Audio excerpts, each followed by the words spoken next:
फिलहाल जिस तरीके से समाजवादी पार्टी के प्रवक्ता पर SC/ST छेड़छाड़ का आरोप लगा, क्या लग रहा है कौन दलितों को प्रताड़ित कर रहा है? ये OBC कर रहे हैं या संवर्ण कर रहे हैं? क्योंकि अभी तो संवर्ण के खिलाफ तो प्रदर्शन होना शुरू कर दिया UGC मुद्दे को लेकर के। फिलहाल सपा प्रवक्ता पर छेड़छाड़ का आरोप लगा है, SC/ST एक्ट लग गया है, कैसे देखते हैं? जिस UGC कानून के समर्थन में समाजवादी पार्टी थी, उसी के तहत सबसे ज़्यादा दलितों को ये लोग परेशान करते थे, जिसके शिकार खुद बने ये यादव लोग। हाँ, यादव लोगों को नहीं कहते, व्यक्ति लोग। तो PDS से जुड़े हुए लोग, इन्हीं के द्वारा ये होता था। जिस कानून का ये पक्ष रख रहे थे उसी से शोषित हो गए। ऐसे ही एक और घटना आपको याद दिलाता हूँ। मुनव्वर राणा की लड़की 3 तलाक का विरोध कर रही थी। उसी 3 तलाक का वो शिकार हुई और उसी कानून ने इनकी रक्षा करी। आप देखिए, जिस कानून का ये लोग विरोध करते हैं फिर उसी कानून का ही सहारा लेते हैं। ये समाजवादी चरित्र।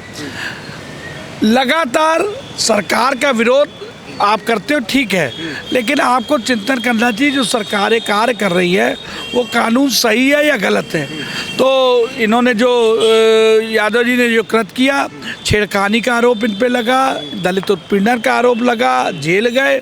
मैं तो बताऊँ किया होगा तभी नहीं, जिस तरीके से सवाल खड़े हो रहे थे यूनिवर्सिटी में UGC के विरोध को लेकर के, तो कोई समाजवादी पार्टी के कई सारे नेता जो है पक्ष में आ गए थे कि लागू हो, लेकिन आज SC/ST का जब लगा है उन पे तो कह रहे हैं कि दुरुपयोग होता है SC/ST का। भाई यही बात तो हम लोग कह रहे थे कि दुरुपयोग होगा इस कानून का।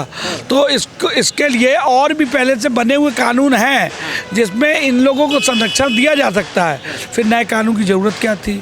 तो जानबूझ के सवर्णों को बेइज्जत करने के लिए, उनको अपमानित करने के लिए, उनको फंसाने के लिए, इसका हो चाहे हरिजन एक्ट का हो मामला हो, ये सब कानून बना करके एक वर्ग को नीचा दिखाने फंसाने की साजिश है। तो क्या लगता है कि इस SC/ST को ख़त्म कर देना चाहिए? क्योंकि अब समाजवादी पार्टी भी कह रही है कि SC/ST का दुरुपयोग हो रहा है। हाँ, तो अब तो विपक्ष भी कह रहा है और सरकार भी कह रही, तो बिल्कुल ख़त्म हो जाना चाहिए और उसका हम लोग स्वागत भी करते ख़त्म हो जाए। कानून पहले ही से बहुत सारे होता कि कानून जो पहले से बने उनका इम्प्लीमेंट नहीं हो पा रहा है। उनका इम्प्लीमेंट अगर हो जाए तो ये सीधे साए ना हो। बिल्कुल। अभी क्या कहते हैं, बाराबंकी में जिस तरीके से घटना हुई, मुख्तार अंसारी के करीबी शोएब की जो है हत्या कर दी गई, दिन दहाड़े गोली मारकर हत्या कर दी गई, कैसे देखते हैं? आप एक वकील हैं। देखिए, अधिवक्ता के रूप में कदापि अपराधियों का संरक्षण नहीं होना चाहिए, और जब संरक्षण नहीं होना चाहिए तो मैं खिलाफत करता हूँ। जो हत्या हुई है, आप उनका चरित्र देखिए। शोएब किदवई जी जो है वो लखनऊ में गवर्नर हाउस जैसी जगह पे गेट पे वो तो उन्होंने RK तिवारी हत्याकांड किया, जैसा कि अखबारों के द्वारा पता चलता है।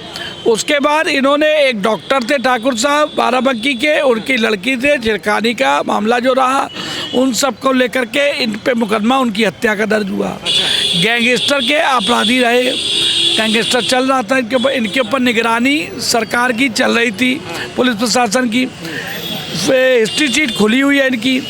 ऐसे में आज अखबार जब ये लिखता है कि मुख्तार का शूटर मारा गया, तो इससे अधिवक्ता समाज बेइज्जत हो रहा है ना। लेकिन अधिवक्ता समाज तो प्रदर्शन पे आ गया है, प्रदर्शन कर रहा है। अधिवक्ताओं में भी अलग अलग विचारधारा पार्टी की समर्थक अधिवक्ता है। अधिवक्ताओं में भी विचारधारा हो गई। जैसे वहाँ पर एक नेता गए, सैफी जी गए, एक गई राधा यादव जी गई, और जो लोग अधिवक्ता वहाँ गए थे, बार काउंसिल का हमारे उत्तर प्रदेश में चुनाव चल रहा है, तो वो चुनाव में मुस्लिम समाज का वोट पाने के नाते वो लोग गए, जिससे कि वहाँ पर जा कर के उन्होंने जिस प्रकार से वो किया कहते हैं पूरा उनका समर्थन किया। लेकिन एक ईमानदार अधिवक्ता समाज के जो लोग हैं वो ऐसे कृत्यों का विरोध करते थे, करते हैं और करते अधिवक्ता समाज भी आज हम सरकार के साथ है। हाँ, तो ऐसे में क्या करना है कि हमको स्वच्छ छवि के अधिवक्ताओं के दुख सुख के लिए सदैव सड़क पर उतरना चाहिए, लेकिन जो काला कोट पहन के आपराधिक कृत्यों में लिप्त है, जो संरक्षण के लिए अधिवक्ता समाज में जुड़े, ऐसे लोगों के कार्रवाई होनी चाहिए और हम उसका समर्थन करते हैं सरकार का, और हम चाहते हैं कि ऐसी कार्रवाइयाँ होती रहे। और जिन्होंने ये हत्या की है, मैं दुख प्रकट करता हूँ, उनकी निधन हुआ, चाहे अपराधी जो अपराधी की हत्या हुई है तो कैसे देख रहे हैं आप? एक मुख्तार अंसारी के साथ वो शूटर था, अब मुख्तार अंसारी का शूटर था और आज जो है अधिवक्ता उनके साथ खड़े हो गए हैं। अधिवक्ता नहीं, चुनावी समय, ये चुनाव चल रहा है, लोग मुस्लिम वोटों के लालच में वो वहाँ कुछ लोग गए हैं और वो ये दिखा रहे हैं कि हम अधिवक्ता के साथ हैं। उनको स्वतः ये ज्ञान नहीं हो रहा है कि जो आदमी के ऊपर इतने दर्जन मुकदमे हो, गैंगस्टर हो, उसके लिए खड़ा होना या चंद वोटों के लालच में ऐसा कार्य करें। सभी अधिवक्ता उनके साथ नहीं है, अगर होते तो अभी तक तहलका मच गया होता, लखनऊ की सड़कों पे अधिवक्ता होता। लखनऊ का अधिवक्ता सड़कों पे नहीं है और वहाँ बाराबंकी में भी कुछ प्रत्याशी थे जो उनके समर्थक थे, वो लोग वहाँ पर हैं। बिल्कुल, आपने कहा कि अधिवक्ता जो है मैदान में होता अगर वो सही होते। क्या लगता है कि आपको शोएब के ऊपर जो है काफ़ी मुकदमे हैं, कई सारे, क्या पहले इसके केसेस थे, क्या रंजिश थी कुछ? मुख्तार अंसारी जैसे अपराधी के लिए वो काम कर रहे थे, ठीक इसी तरीके के प्रकरण और हुआ था, आपको याद होगा, अतीक अहमद के लिए एक नबी अहमद नाम के वकील साहब काम कर रहे थे, दरोगा की गोली से वो मारे गए थे। तो काला कोट को लोगों ने आवरण बना लिया है अपराधियों से बचने के लिए। तो कुल मिला के आपराधिक कृत्य करोगे तो ये अंजाम होना, गोली मारोगे तो गोली मिलेगी जरूर, आज मिले 10 साल बाद मिले, वही उनके साथ हुआ है। हम दुख प्रकट करते हैं उनके निधन। तो अगर एक अपराधी के ऊपर ये चीज़ हुआ है तो क्या लगता है आपको सही हुआ है?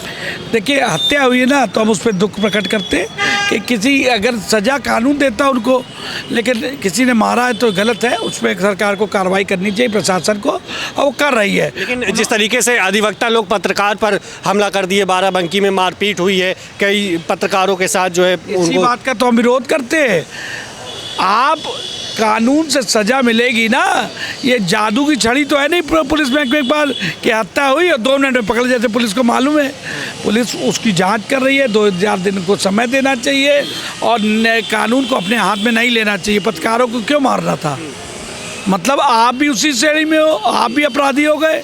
आप अगर किसी कानून को हाथ में ले रहे हो, लोग काले कोट के पीछे, ये काले कोट के पीछे हैं कौन? ये काले कोट के पीछे तत्व है, आपराधिक तत्व है। ये काले कोट भी अब अपराध, इसके अंदर काला कोट पहन के ये गलत कार्य कर रहे हैं, इसका हम लोग विरोध करते हैं, आम अधिवक्ता। और हम स्वच्छ छवि के अधिवक्ताओं पे अगर कहीं जुल्म होता है तो थाना घेर लेते हैं, हम जाते हैं सड़कों पे, हम आंदोलन करते हैं और करते रहेंगे जब अधिवक्ता हमारा स्वच्छ छवि का हो।